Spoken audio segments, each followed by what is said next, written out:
Ladies and gentlemen, welcome to the 3-0 Take, where we talk all things Major League Baseball. Here's Kyle Corwin and Nate Reyes. It all starts right now.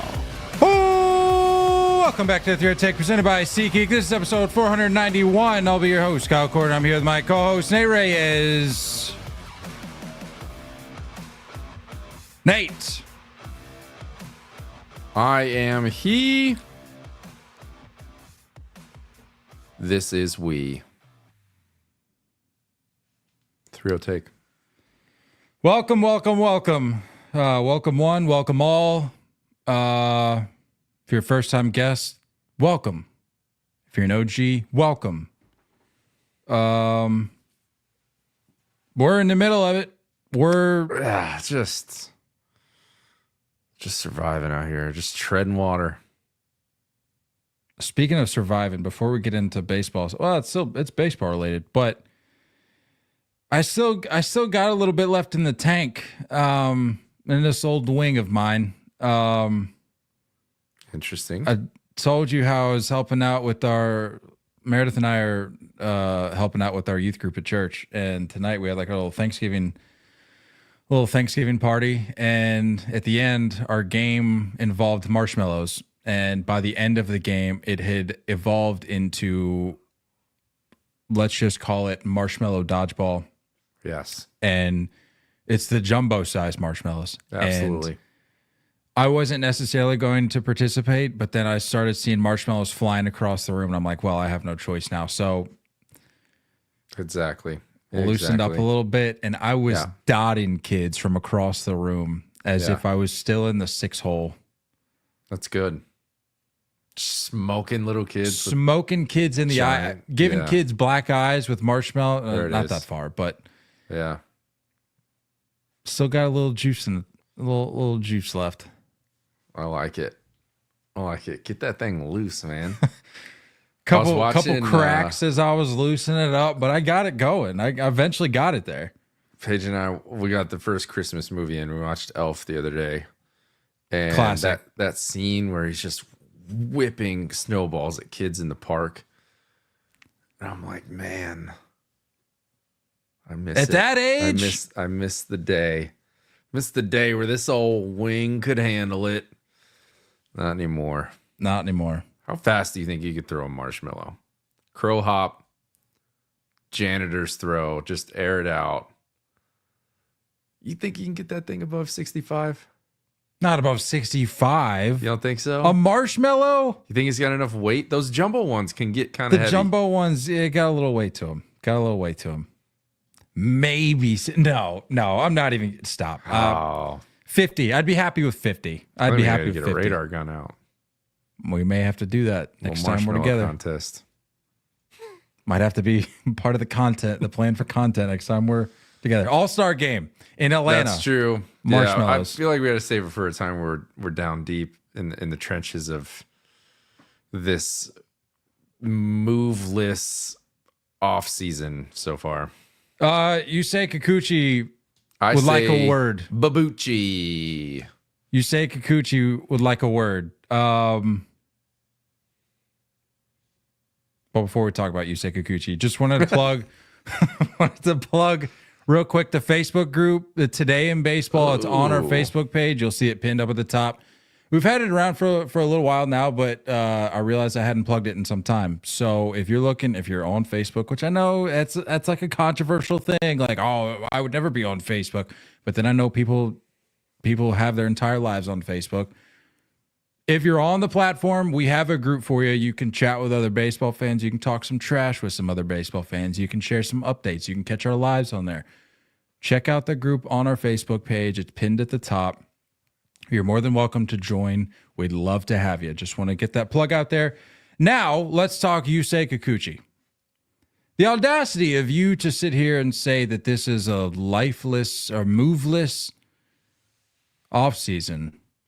And we have, I can't say it with a straight face. I know. I think I read a tweet. I don't remember who it was, but it was like, I think it was a writer with MLB.com that was like, we have like our top 40 board. and this is the first name on the top 40 board to get to sign somewhere. In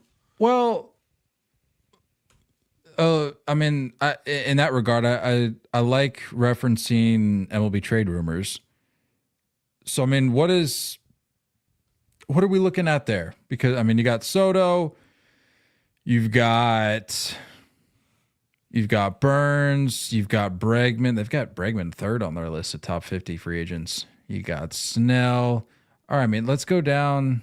You got Pete Alonso, Jack Flaherty. Yeah, I mean, literally nothing. Sean Manaea even. Yeah. No slight towards him or anything. Teoscar Hernandez. Yusei Kikuchi. Okay, so they rank Yusei Kikuchi on MLB Trade Rumors as their 12th free agent. And they were predicting 360. Wow. Nice prediction. Their crew, 3 out of the 4 guys had Orioles, by the way. Really? Yeah. Well, which to their credit, did anybody really see the logic. Angels doing there this? Was logic there. There's no logic here. But I digress. Well, let's talk a little bit more about it. Okay. Can we just for a second or for a few minutes set aside our Angel... I made no such promises. Whatever we have against the Angels, can we just set that aside for just a minute? I don't have anything against the Angels. You do. And I you're just think lying. They're stupid. You're lying if you say otherwise. No, I don't have anything against the Angels. I just think they're a bunch of idiots. That's fair. Seems reasonable to sit there and say that you have nothing against the Angels, and they don't register to me. They just never come to mind about anything except stupidity or injuries. Okay. And I'm trying bad contracts. Legitimately, hand up here. I'm trying to be as unsarcastic as I can be here. Say what you will about the Angels. They're the only ones doing anything right now. Yeah. Like anything. And we even talked last week or made mention of it again, how sneaky of a move we felt like the Jorge Soler move was. And then you go out and get Kikuchi. Maybe you get a little bit of the Kikuchi you saw there in the second half last year in Houston. I don't know. I mean, these aren't headline moves. And I say that we're leading off with Kikuchi. That's more about the state of the hot stove right now. But all in all, not headline moves, but they're at least something. Yeah, I'm just looking up their payroll real fast. I guess there's less on the books than I thought. Speaking of money, Kikuchi signed a 3-year, $63 million contract. I mentioned the second half of last year, he had a 2-7-10 starts with the Astros after being traded from the Blue Jays. But looking at his season as a whole, posted a 4.05 across 30 ERA of 4.05 across 32 starts. Solid year. It's solid second half. Yeah, second half. There were a few starts that come to mind that looked like the Astros had pulled off a heist. It was like the first 3, 4 maybe, 2 to 4 starts there right off the jump when they acquired him, and before they made the acquisition, we're going, this doesn't add up. Something's not making sense. The Astros clearly know something that the consensus general public does not know, and they made us look like idiots because at the time, like I said, he ugly first half. Yeah. And then he helps them make we know the story of the Astros last year, helped them continue to make that push towards their inevitable appearance in the postseason. That's the beauty of a good scouting department. You know, that's the beauty of seeing a guy and recognizing philosophy matching with potential.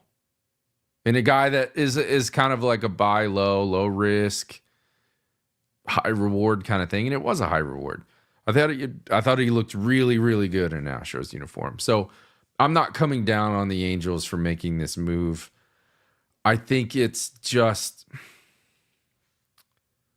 I don't know. I was looking at Spot Track has them at a projected total of 185 mil for next year, because obviously there's still there's like estimates on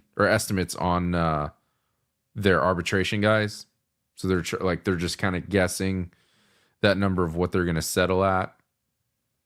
It's a lot of arbitration guys, a lot.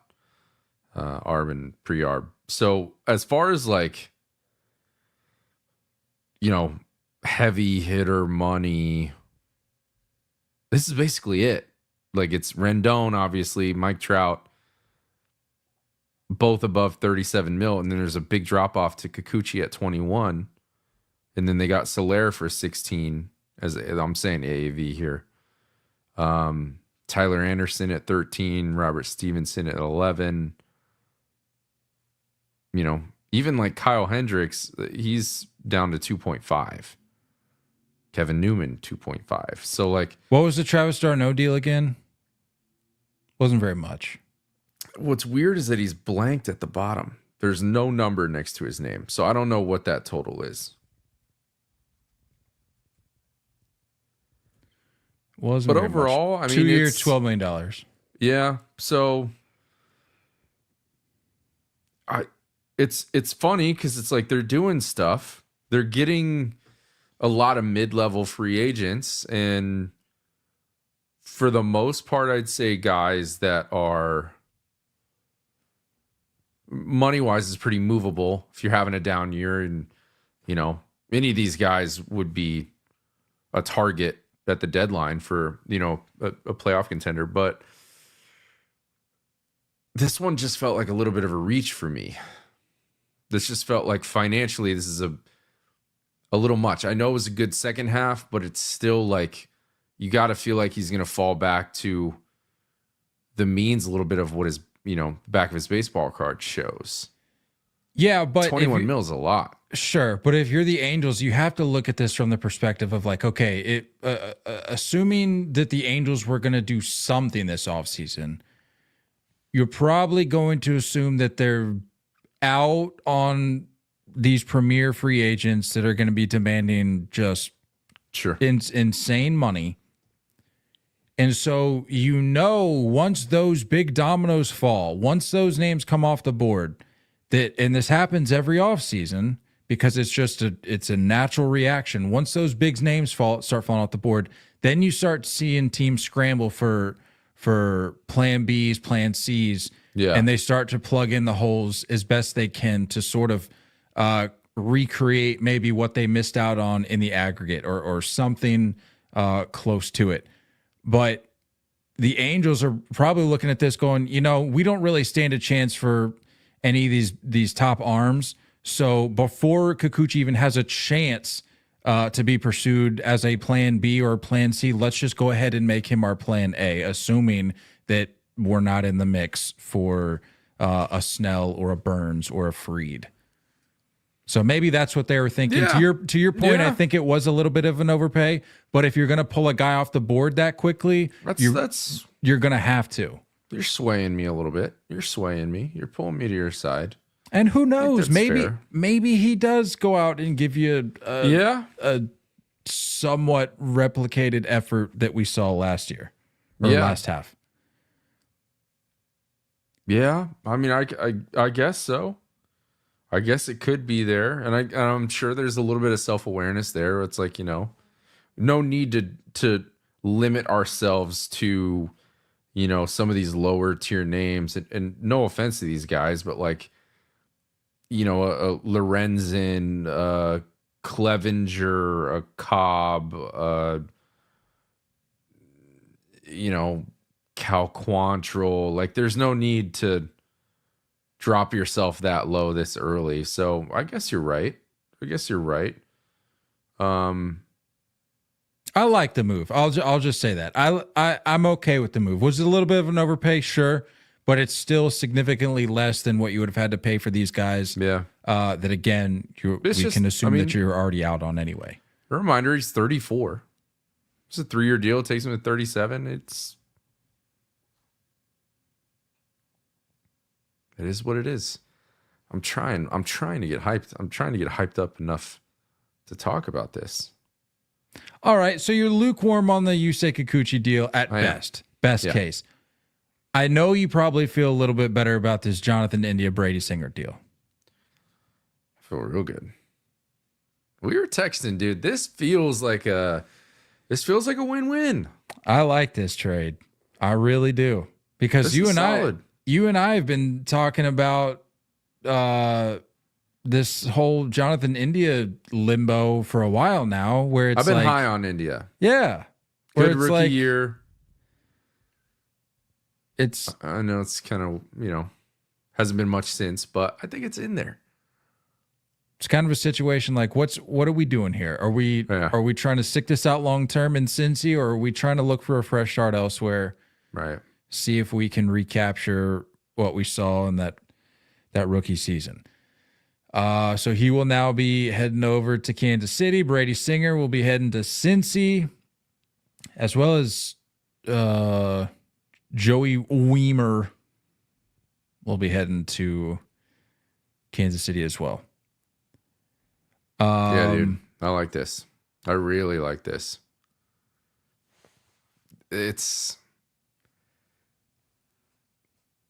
I love what I don't know what it is, but in my mind, I'm like, why do I feel like Bobby Witt's going to like pull something out of India? Like, sharing a field is one thing, but like an up the middle partner is a whole different kind of thing. It's a whole different kind of connection. And I don't know, man. I feel like there's a lot of upside with Jonathan India. Now, I might be overplaying this a little bit, but like, I don't know what it is. I like what he brings to baseball. I like the way he plays. And I don't know. I feel like there could be a little spark there playing next to a Bobby Witt. I feel like anybody looks good next to a Bobby Witt, So currently, Michael Massey is listed as their starting second baseman. They've got India slotted into a DH role, but I feel like this is going to pan out more as like a worst case, like a revolving door situation. No, because I feel like you have some options there you could entertain. Is Massey a big guy? You're asking the wrong guy. Let's see. 6 foot 190. That's what he's listed at. I don't know. You go a little small man infield. I think India can play a little 1B too, but that's not necessary with Pasquatch. I don't know what they're gonna do. Yeah, third base. I could see him playing a little bit everywhere. Melendez is still there, yeah. Yeah. Kind of feel like he's gonna DH a couple times a week. Maybe you're right. Maybe it's just kind of a floating around athleticism everywhere we can put it kind of thing. Stick him in the outfield. He can spot catch for you. Yeah. Melendez, that is. I like this. Brady Singer had I texted you this. I think he found a little something last year too. I do think this is a win-win. I really do. I like that the Reds kind of recognize that maybe there wasn't necessarily room for India anymore. You'd like to think that Hunter Green really just kind of evolves into an ace the next few years. Brady Singer just kind of fits right into that rotation after him. I like this. I'm a fan. I like it a lot. What did Singer do? I'm not crazy here, right? I'm pretty sure he had good numbers last year. Well, he posted a 3.71, but he went 9-13. So Yeah. He made 32 starts. And during his time in Kansas City, he posted a 4.28. So last year, obviously better than what his career numbers in Kansas City would show. And 2023 was really the year where he took a major hit in the counting categories, a 5.52 ERA the year before last. So all in all, I think he's going to serve as a good middle of the rotation guy. And if he can, I don't know. I mean, what does Cincy's pitching lab look like? I mean, is it possible that maybe they make some changes over there, maybe establish a new pitch for him, or increase usage of one that he already has that maybe pushes him a little bit closer to what he's capable of being? We'll see. I mean, that's the questions you ask with any guy that ends up in a new location like that. But I think the thing that Brady Singer has working for him is, like you said, he did find something last year, so it's going to be interesting to see if he can build off of that, or if the new. I'm just trying to play both sides of the coin here. Could build off of what he found last year, or the change of scenery, still somewhat young. Yeah, could, I don't know, young-ish. I don't know if that'll set him back at all, but yeah. I'd like to hope for the former. I think if this is going to end up being a good just overall baseball trade, I think it has to see succeed. Yeah, I think it has to see Brady Singer go build off of last year. I'm cool with that. Soft contact, bottom of the zone kind of guy too. Good for Cincinnati. I don't know if I've been able to make sense of him as a competitor, though. I don't know if he's like, because you go back to like his days at Florida, and he was very much like, at least from my point of view, seemed like a very like demonstrative, emotional guy. Mm-hmm. And I'm like, how much of that is for show and how much of that is actually competitive nature? I'm not soft. I'm not calling him soft.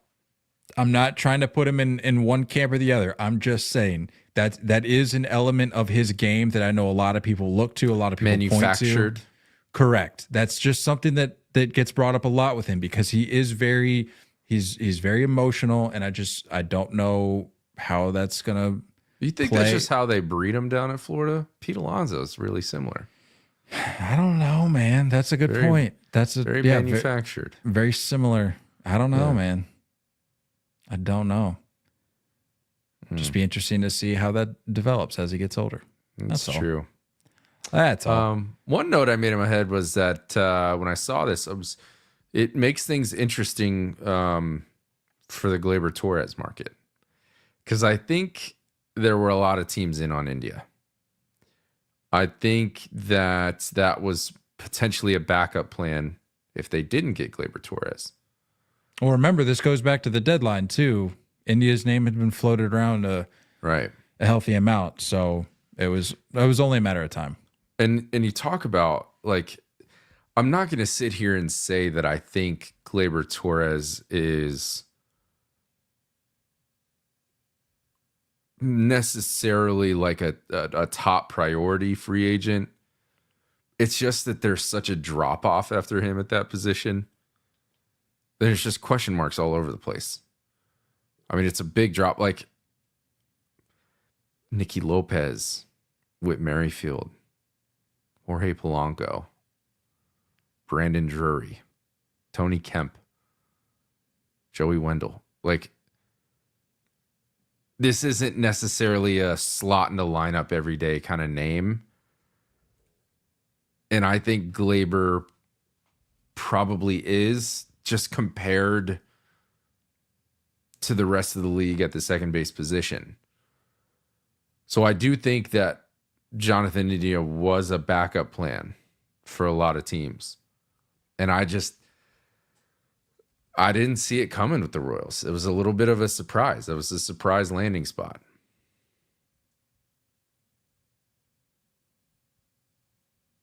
Looking at the drop-off, huh? Well, you were just going through the list of names, and I remember seeing, what was it? just a few days ago, the Rockies non-tendered Brendan Rodgers. So I'm like, sort of not necessarily in that group of guys you were talking about, but just a name that I was thinking about, like a depth, or not a depth, but yeah, that's like a high potential a pivot, I should say. I think for some teams. That's a buy low name in my mind because, that was, for those who don't remember, that was the shortstop that came up in the drafts right around the not Troy Tulowitzki, to the Trevor Story era. And he was drafted as a shortstop and kind of transitioned over to second because Trevor was still there. And I think they flip-flopped a little bit and then eventually just kind of left him at second. But that is like, I'm pretty sure he's a first-round pick. So I think there's some potential there in Brendan Rodgers that could maybe... Third overall pick. Yeah. Could maybe do something as he's, getting into... I think we're so caught up in the game of like... We think that anyone over 27, 28, we know who they are. And in reality, for our sport, like for decades, this is like peak. This is where you hit your peak. You finally feel like you're there athletically and mentally at the same time. And we're just so used to so much like success from youthful guys, 20, 21, 22, 23, that we forget that sometimes. So with names like that, like I'm not ready to give up on a Brendan Rodgers. I think that there could be a little something there. There's a reason why he got drafted that high, right? Not saying every draft pick in the first round pans out, but there may be something that could be extracted out of that. Speaking of something getting extracted, and by no means am I writing this particular individual off, but there have been some Nolan Arenado rumors floating around, specifically as it pertains to the Boston Red Sox, which I haven't seen this. So fill me in. If this was 5 years ago, hyped. I'd be buying the custom jersey right now, and it wouldn't even be official, and I'd be buying the jersey. But the reality of it is I just think with Nolan, as much as I love Nolan, as much as you love Nolan, I think we're maybe starting to there may be a resurgence coming. There may be a Nolan or an Arenado renaissance coming, but I'm not counting on it. What I am counting on is the defense continuing to play. Yeah.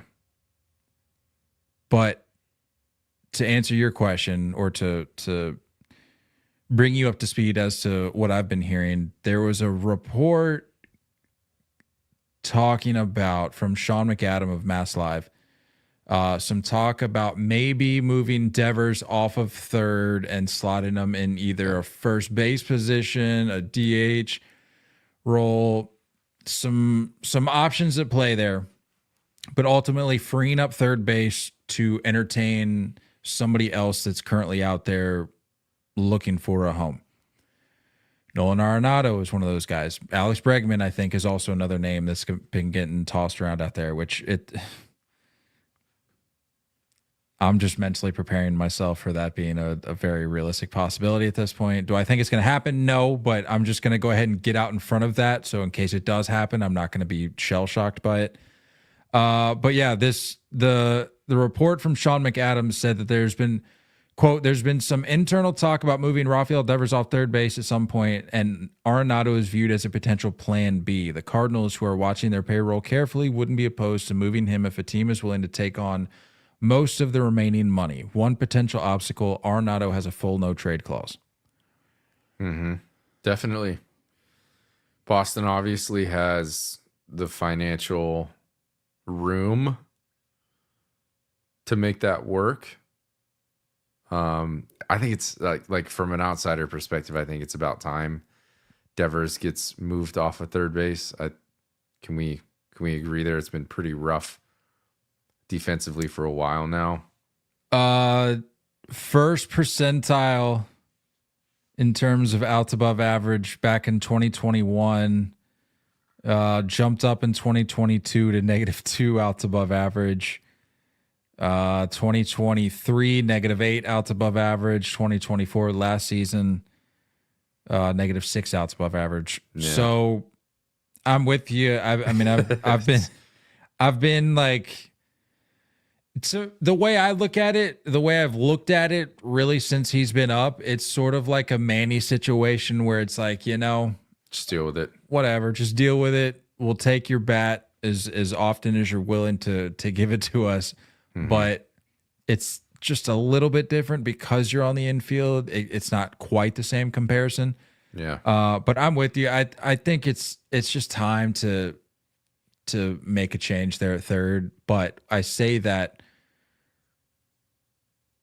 and also say that I don't think he needs to be at first base. First base is not the answer there. Make him your DH. I agree. Usher in this like latest version of David Ortiz as best as you can make him become that, as best as he can evolve into that as he gets older.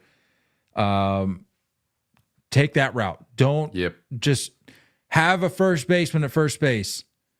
You don't need Rafael Devers there. Here's the tough thing though, and here's the interesting part of that argument is that we don't know. There are some guys that just don't do well mentally as a full-time DH. Right? Like we don't know if Devers fits into that category. I think that's the beauty of a DH is that when you grab somebody who is confident sitting there and having his mind fixated on hitting, I think there's guys that can do it and there's guys that can't. And I'm interested to see if he is or isn't one of those guys. I mean, that's a fair question. He's definitely a head case at times, and he lets stuff eat at him. But unlike other guys, maybe I have seen instances where he harnesses that in a positive way. Sure. Like there's been clips that have gone viral. I think it was Cal Quantrill. That's one example that comes to mind. Where Quantrill was yapping at him after a strikeout, and then I think it was either later that game or later in the season, sees Quantrill again and takes him like 450 feet. So, and you could tell that he was recalling that previous strikeout. So he's able to he sits on things mentally. Yeah. But it's a matter of locking in positively or negatively. Locking in positively over the course of 162 games when that's all you're being really asked to do is just like lock it in and harness that energy in a positive way. Yeah. Can he do that? That's a fair question. We haven't really seen that. Yeah. Because I've watched that guy like almost implode in a game mentally, where you know that it's like you're just waving at everything. And it's like you're trying to hit this ball to the moon every swing to the point where you're potentially hurting yourself. I know he had shoulder issues, right? So like that's just a part of the mix. I'm interested in it. And I wonder if that's been a part of like the Red Sox hesitancy of making that move. If maybe he's just not that guy, but like, hello, you have the world's best resource in David Ortiz to tap into. Give him a full spring training to settle in like that, and have David as the special invitee to spring training, and just let him mentor that position a little bit. But back to the Arenado stuff, I was, because I've heard rumors.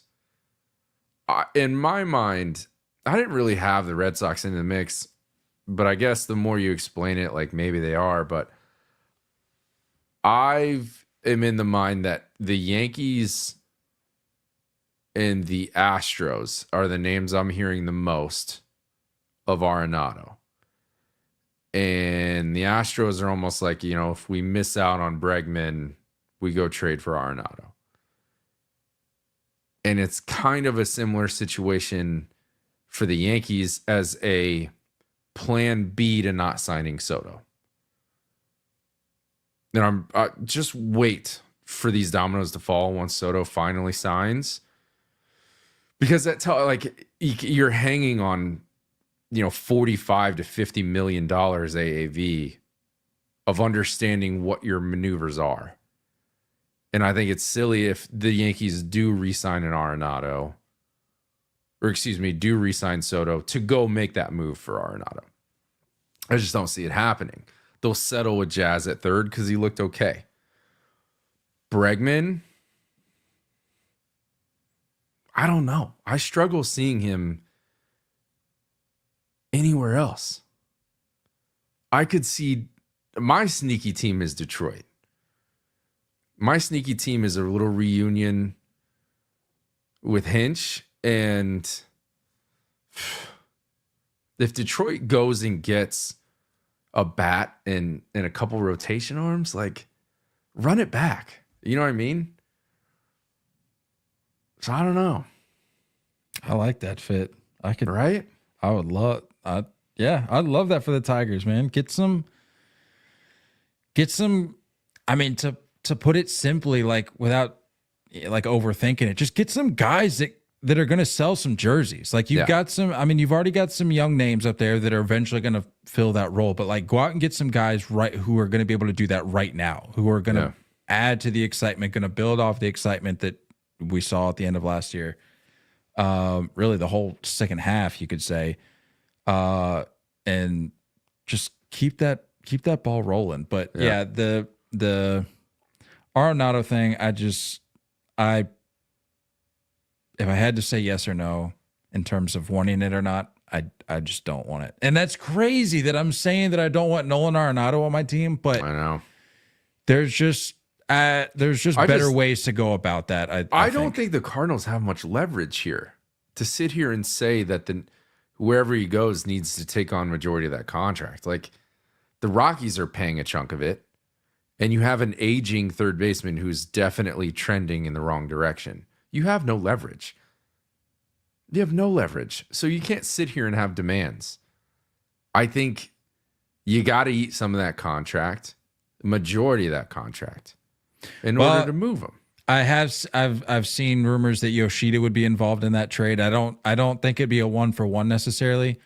But Chaim Bloom, who is the guy that signed Yoshida, is in St. Louis right now. And also Red Sox have been trying to escape that contract. Not as egregious slander. Yeah, maybe not as egregious as Arenado's at this point.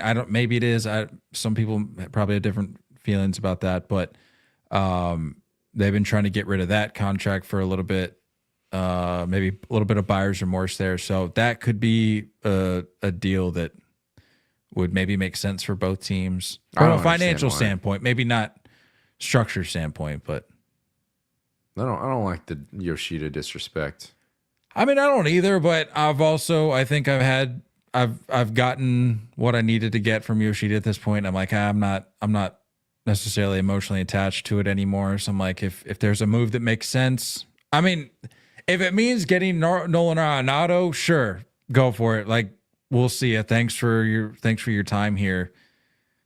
But I mean, if there's a move that makes even more sense that you could slot him in for and get rid of the contract, sure, I'm all for it. I don't need Masataka Yoshida. That's all. Speaking of not wanting somebody on your team, the Cubs they could not be more over Cody Bellinger, I'm hearing. What is this? I don't know. Bob Nightingale says that the Cubs are offering Cody Bellinger to, quote, anyone and everyone, and, quote, no team has expressed strong interest thus far. I don't get it. Shocker. Is there a lack of like business sense to some of these organizations? When you buy a stock at a certain price and then it dips and then you want to sell, there's no point.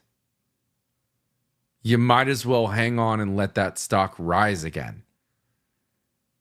I don't understand why they went so hard after him last year. If this is how you're going to flip the script a year later. The Cubs, I feel for Cubs fans. They are so directionless and so confusing. And the report just came out today that said that, who was it? Jed Hoyer? I don't want to misquote here, but basically coming out of Cubs camp said that they are pretty much all but out of the big name free agents, Soto, Burns, Fried, and Snell. Which, like, I'm kind of torn on that. It's like, do you want transparency? Yes, but also just don't come out right away and eliminate any shred of hope that maybe your fan base, whether it was delusional or not, of any hope that your fan base had of like, okay, maybe we make a splash this offseason. Maybe it's not Soto, but maybe we go out and get a Max Fried. I don't know. But you're coming out and saying, yeah, no, we're sort of all good on that front. It contributes to the sense of feeling directionless. They just don't do the math. Like, look at the free agent class for first baseman. Christian Walker is going to get paid. Pete Alonso is going to get paid. Believe it or not, if you don't believe me, look up last year, but Carlos Santana is going to get paid. Paul Goldschmidt is going to fit somewhere. Anthony Rizzo will probably fit somewhere. Josh Bell. Like,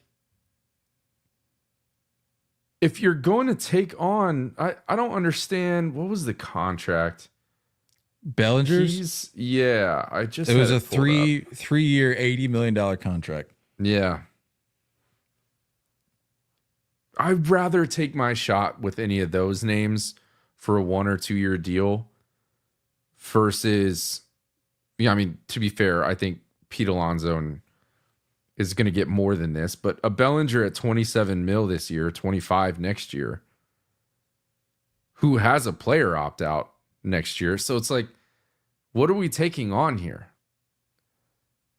What are the Cubs getting in return for selling this?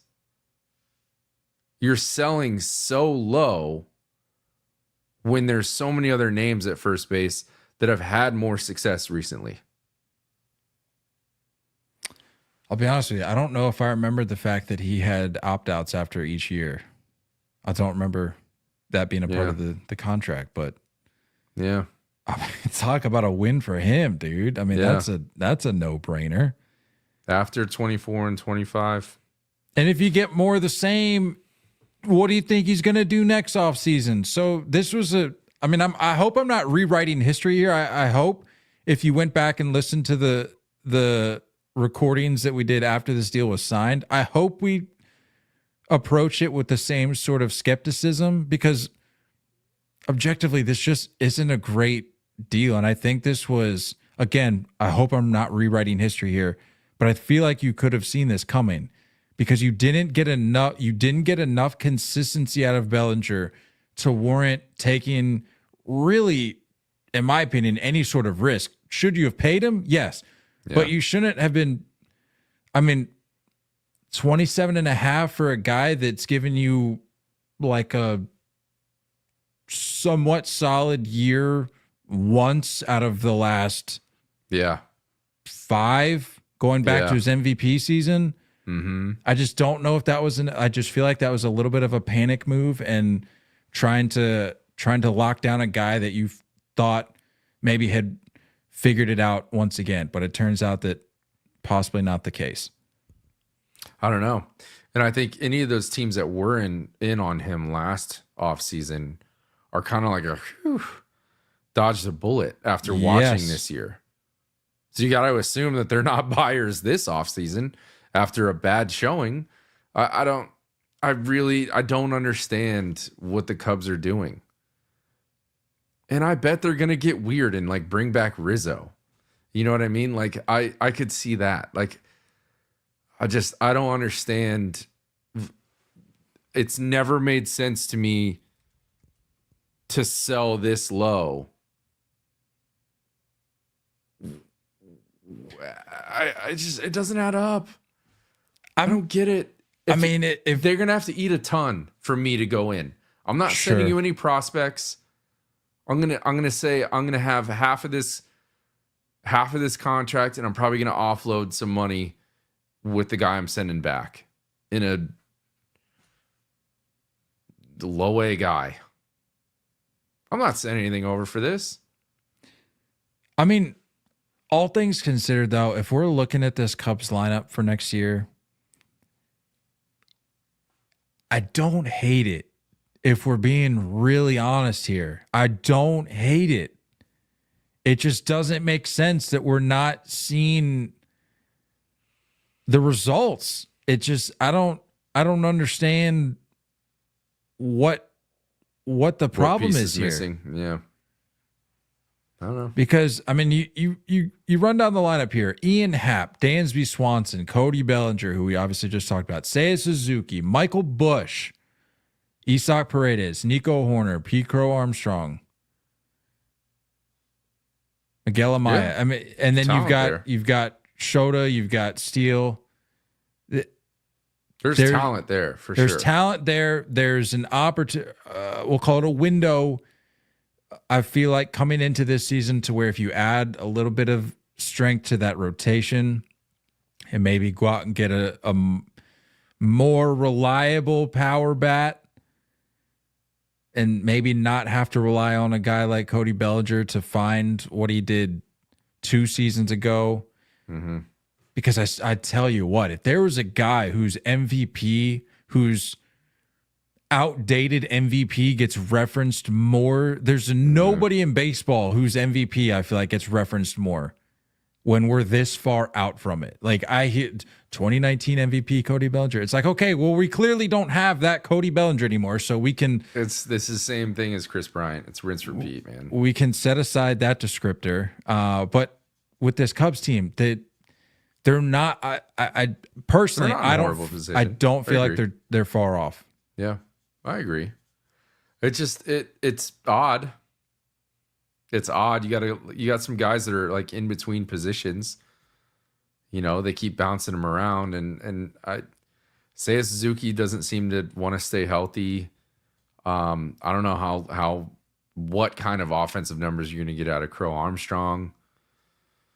You know, are you going to commit to Michael Busch at first? You're going to commit to him at third? Like, I'd like to just see some decisiveness out of them. There are worse corner duos in baseball than Michael Busch and Isak Paredes. I feel like there's 100%. There's 100%. Some potential. Now Isak looked terrible after coming over, so I hope that's not. That was well, that's what I'm saying. Coming into this season, if Busch can build on the flashes that we saw last year, and if Paredes can figure it out, some potential for pop there. Yeah. I don't know. Do you think of any buyers for Cody Bellinger? No, because I wouldn't want this. I'm not touching this with a 10-foot pole. I have no interest in this because you pretty I would much do it for half. I'd be happy with half. I'd be happy with 13 mil or 12 mil, whatever it is. Told the Cubs to take half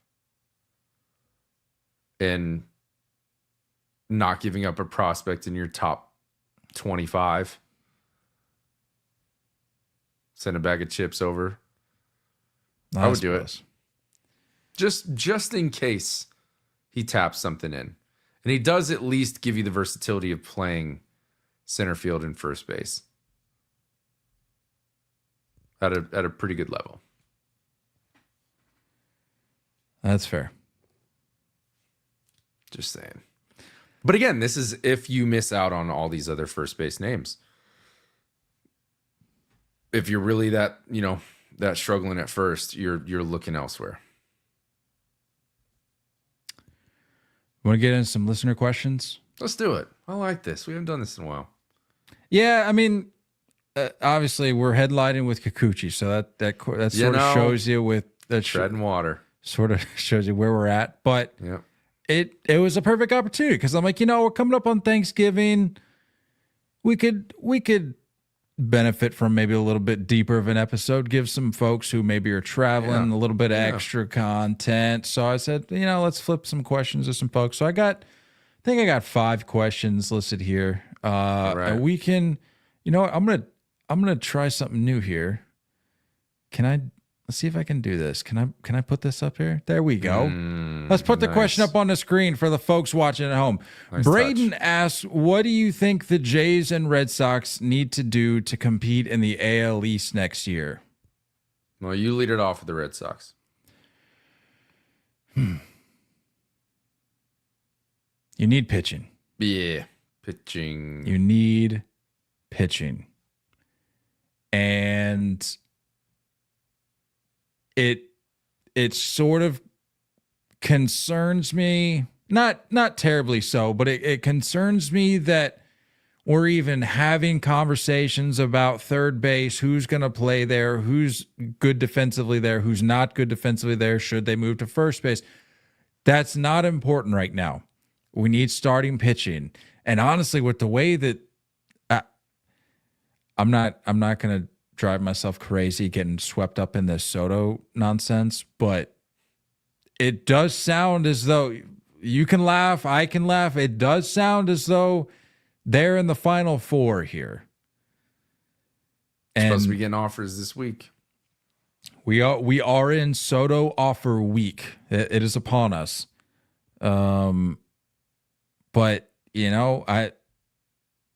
with the way that front office has managed things the last few years, I'm not holding out any hope.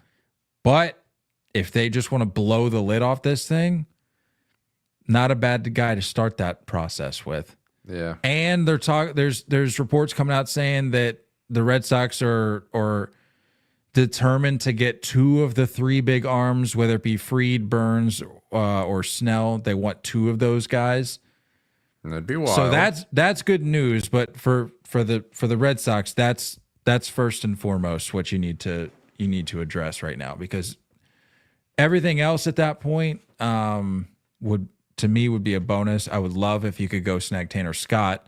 I think that'd be a great addition for the pen. But yeah, starting pitching it sounds obvious if you've been following the Red Sox for any length of time or been dabbling in their rumors at all, but it's right there in front of them. That's what they need to handle. That's what they need to address. Yeah. The Jays are a little bit of a head scratcher for me. I think it's just coming down to your guys need to be your guys. They need to do their job. George Springer needs to stay on the field. Dalton Varsho needs to be what you gave up a top catching prospect for.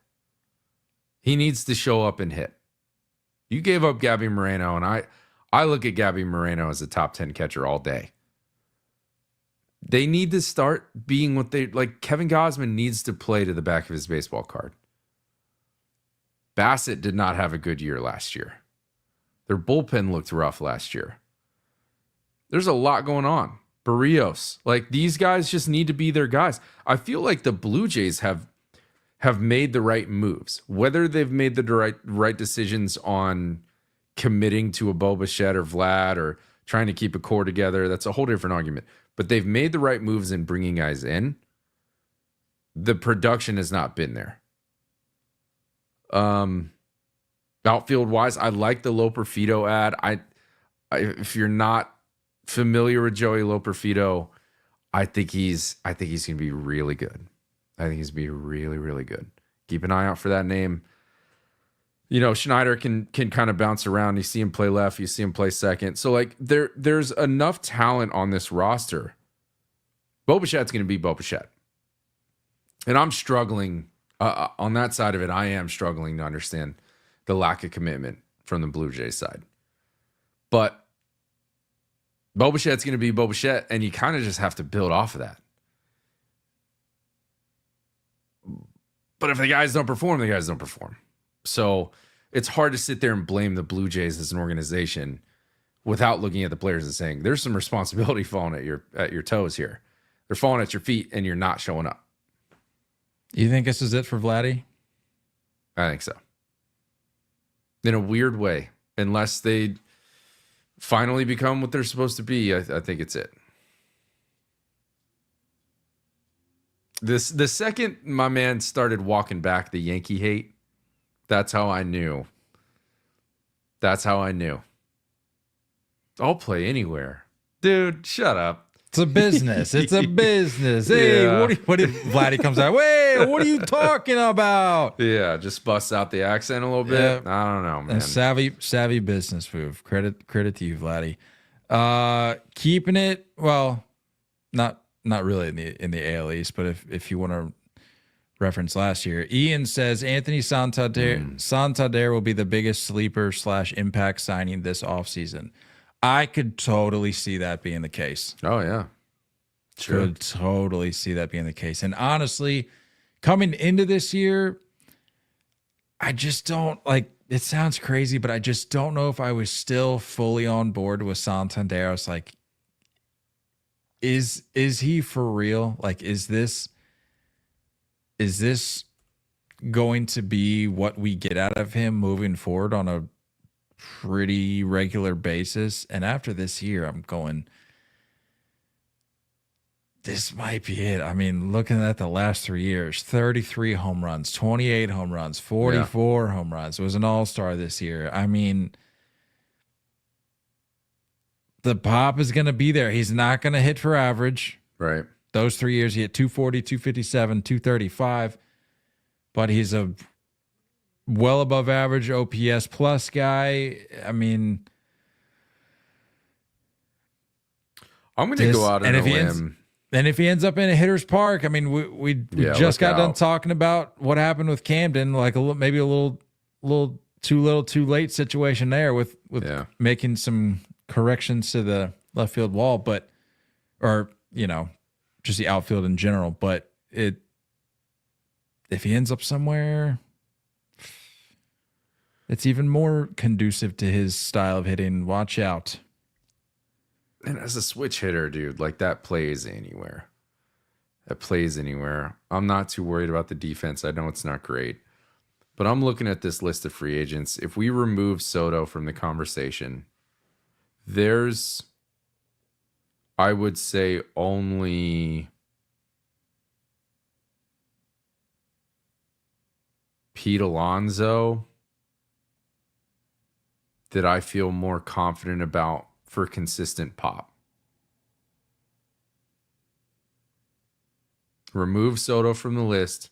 Pete Alonso is the only other one that I know there's going to be consistent pop with. Santander is next in line. He had the third most home runs in baseball this year. He's next in line, dude.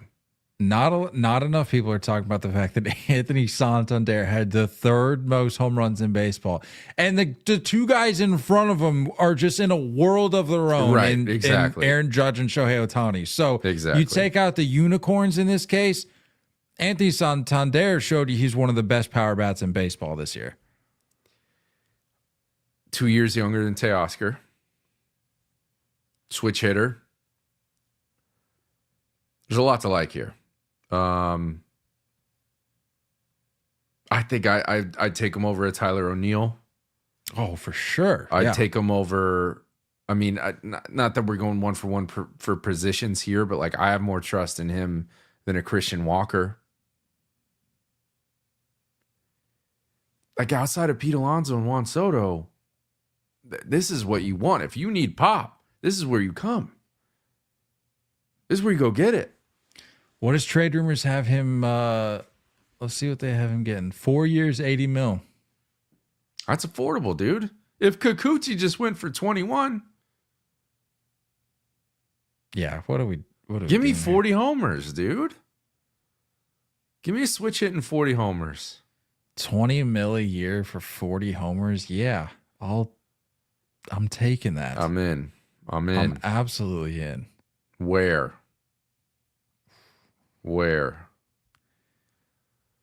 The trade rumor guys are all over on him too. We got the Royals, Blue Jays, Giants, Yankees. Obviously a backup plan for the Yankees.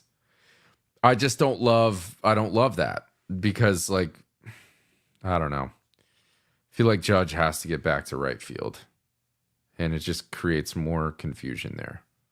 So maybe you see what Judge looks like in left for spring training. I'm not sure, but yeah, I like it, Ian. I think Santander is a stud. I've been high on him for a few years. I big fan. I'm really excited to see where he goes. He immediately changes the landscape for a lot of lineups, and who doesn't want switch hitting pop?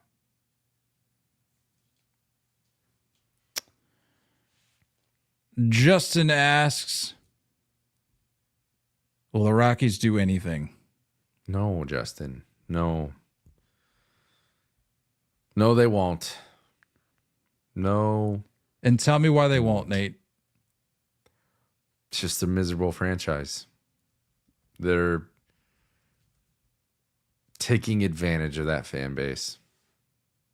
Perfectly happy with selling tickets because it's a beautiful ballpark.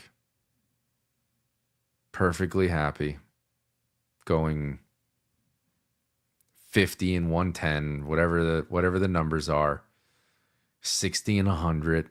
You know, they're in that range every year. They're not going to do anything. It's disappointing. Rocktober was legit. 2007 was hype. Here we are 17 years later. Yeah. Still haven't found a way to recreate it. Not a care given in Colorado. No. Don asks, Seattle Mariners have needed bats for the last 3 years. Why will they refuse to get bats yet again this offseason? Will they miss the playoffs by less than 3 games? I love how, assuming I'm interpreting that the right way, I love how he's already just assuming he's writing off this postseason. Yeah. What will be the reason the Mariners refuse to get bats yet again this offseason? Well, I mean, I think we can go ahead and assume they're not getting the bats in Juan Soto. I think you're going to lose out on a guy like we just talked about, Anthony Santander, because I would imagine that's going to be one of those examples I was talking about at the beginning where that's going to be a very quick pivot. If you see Soto go, you're going to see some of those bidders that were more than likely in the mix for Soto. You're going to see them pivot immediately to Santander.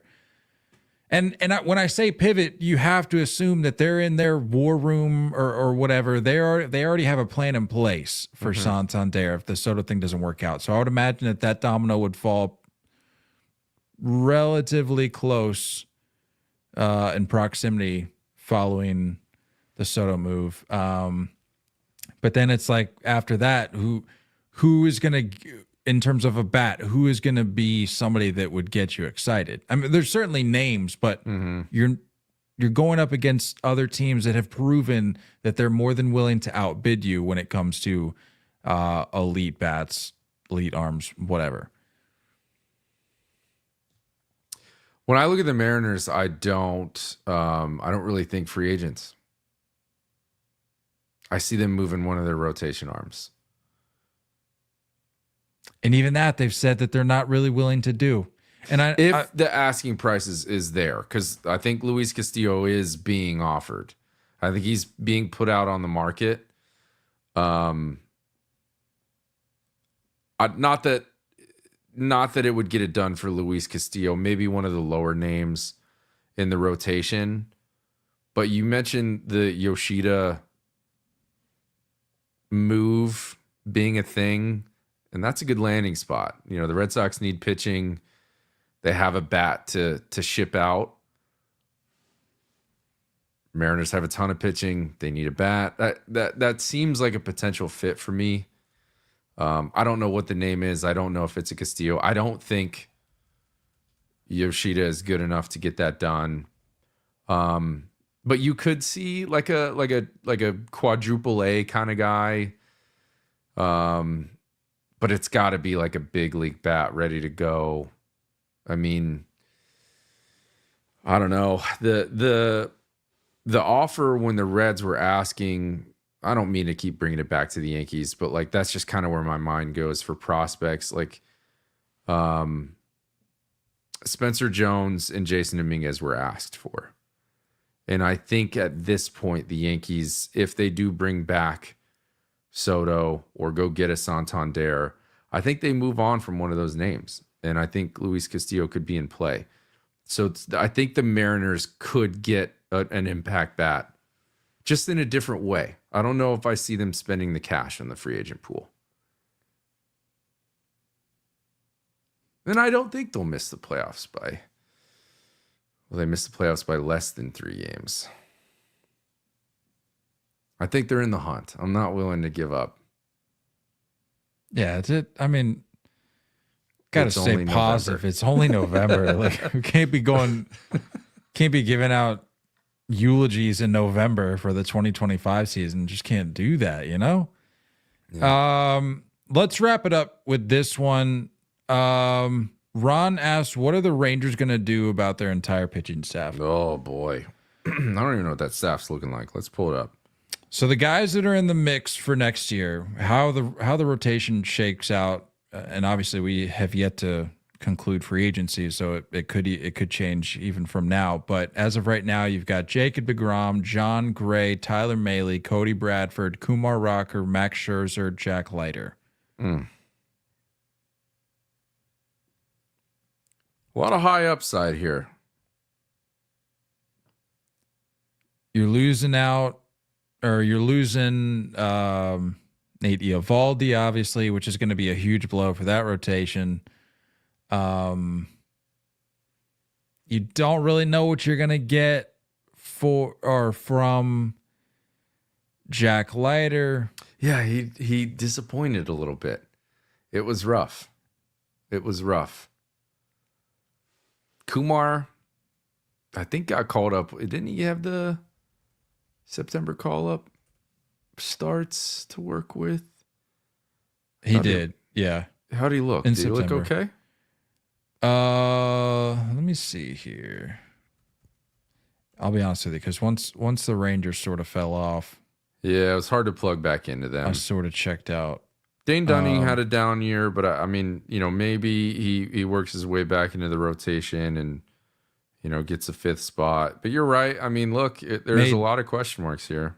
Kumar made 3 starts, 11 2/3, had 14 strikeouts, 3.86. All right. Went 0-2. So some promising numbers there. Yeah. Look, Scherzer's in this. Why am I not seeing his name? That's what RotoWire's got. Or, excuse me, RotoChamp.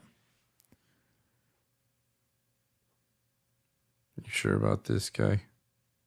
I'm looking at it right now.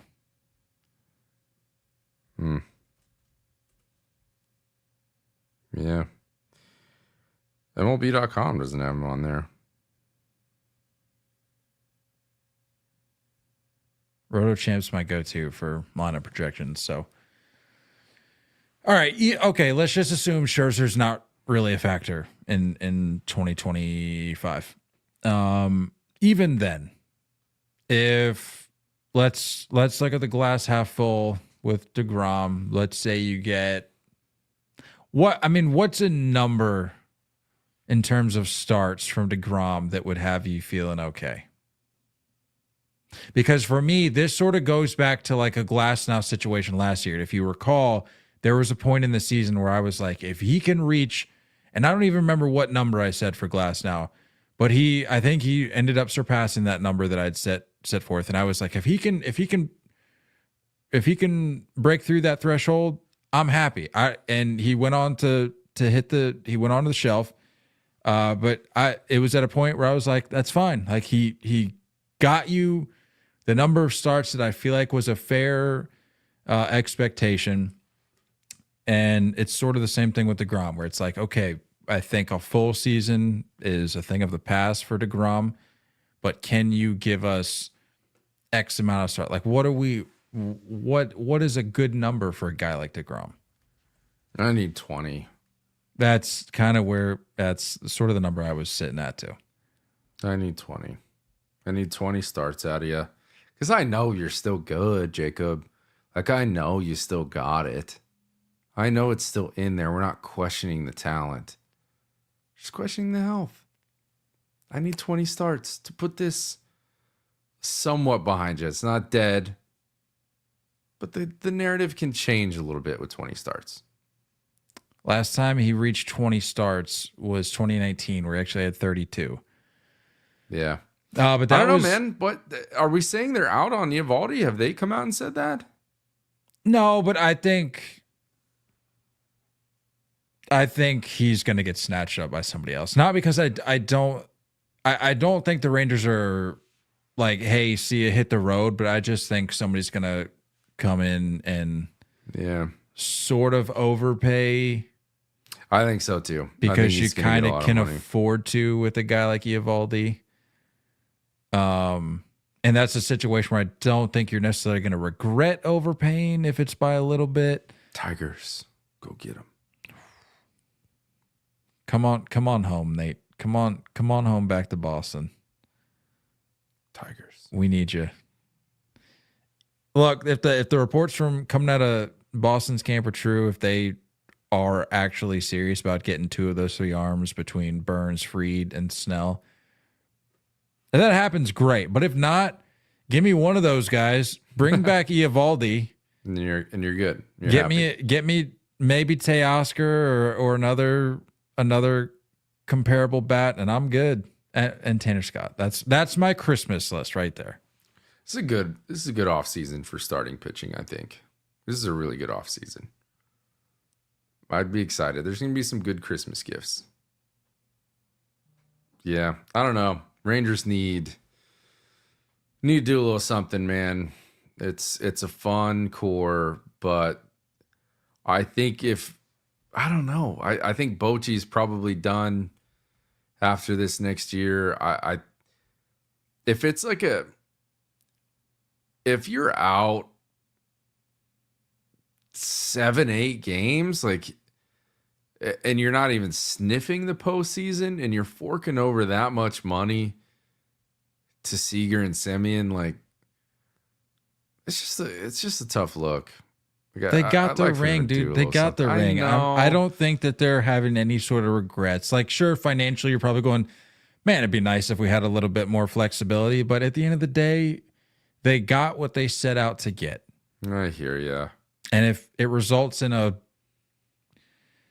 just an apocalyptic fall off, then so be it.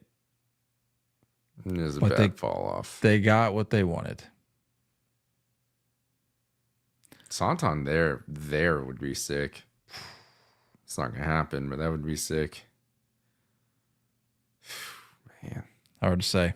There's just so much talent in that lineup. Get some pitching. Go get it. Go get it done. Go get after it. Talking to you, Chris Young.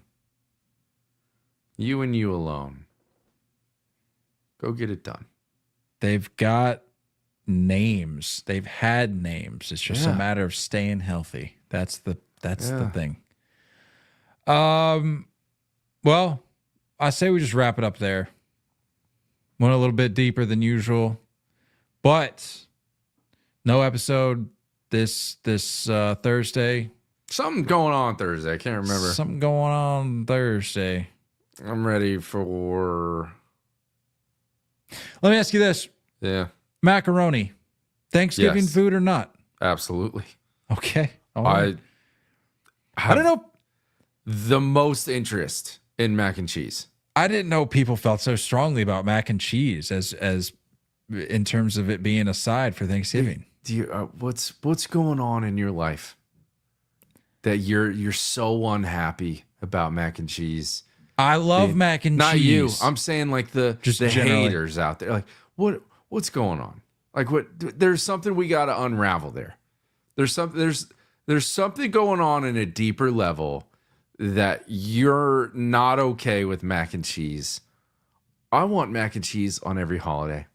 That's fair. I want mac and cheese Thanksgiving, Christmas. I want it Easter. I want it 4th of July. I want it every time. I see that I'm the person that like doesn't necessarily need it at Thanksgiving. Like I'm not gonna go sit in a corner and weep if there's not mac and cheese. Do I want it? Like you said, pretty much all the time? Absolutely, because I love mac and cheese. But there's some people that are just that view it as such a controversial thing, and I'm like, it's mac and cheese. Like we're not saying that you have to.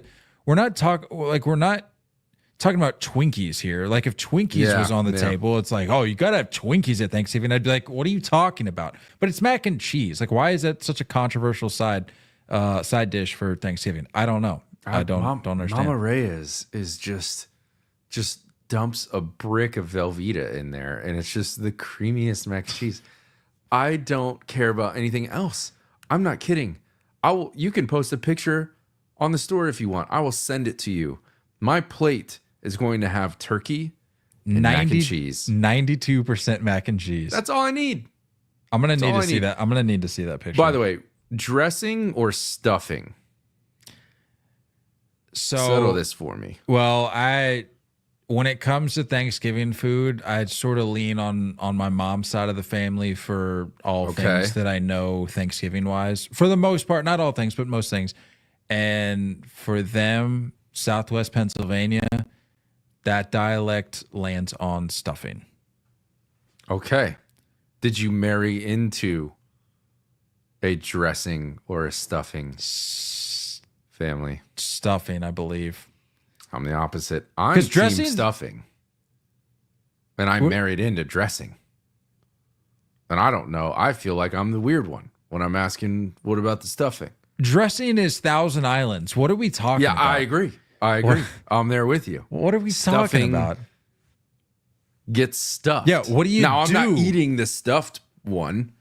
I'm not eating the stuffed part. It's weird that we do that. I don't know. It's a weird tradition. Found that out. Yeah, like, you know what? What if we grab a handful of this? You see that big cavity in that fried bird right there? Ram it in there, yeah. Let's watch this. Let's see what happens here. It makes me feel a little better. Very strange. I'm team stuffing, so it's good. Maybe that'll be the third thing on the plate. Very small. Turkey, a little bit of stuffing, 70% mac and cheese. I might raise that to 80. I'm gonna need 85, 90. I'll send a picture. I'm gonna need it. But yeah, with that said, happy Thanksgiving, folks. And I feel like I've said this in years past, but like, do your best to set the distractions aside. The phones, I mean, the TVs are going to be a part of it. Football, I get all that, but like, just be present. Yeah. And I know not everybody's family situation is ideal, but like as best as you can, just try to make the most of it. Whoever you're with, if you're with friends on Thanksgiving, if you're with family, if you're with you and yours, if it's just you and your small little family, be present. Just enjoy it, because that's the most. You could make the argument that that's the most valuable thing out there is your time. And how are you going to spend that this Thanksgiving and holiday season? You're going to put 3-0 Take on the speaker, and you're going to sit there with the family, spend some quality time. Let our voices serenade your 80-90% mac and cheese ratio plates. That's right. As you enjoy time around the table with family. That's right. And if you're anti mac and cheese, Careful. I'm done with you. Careful. I'm done. But no, that's my words of wisdom for this Thanksgiving. Please enjoy it and enjoy some good food.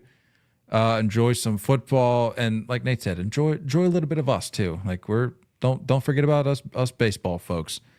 But we will be back. Should be back on schedule next week. Yeah, and we'll keep this thing rolling. But as we're sort of alluding to, taking Thanksgiving off, so you're only getting one episode this week. Went a little bit deeper than usual. Hope to give you a little bit more material. Some more content if you're in a car, if you're on a plane, if you're traveling. And if you're dealing with an airport this week, good luck. Godspeed. Wish me luck as well. Good luck, my friend. Couldn't be me. Wednesday night too. Yeah, that's awful. That's that's straight out of a movie. Like that's the chaos. That's the chaos they try to illustrate in movies around the holidays. I want no part in that. Yeah, I know. Anywho's, they'll go chasing curveballs, folks. We love you all, and as always, looking forward to talking more baseball with you guys soon. Until next time, stay filthy.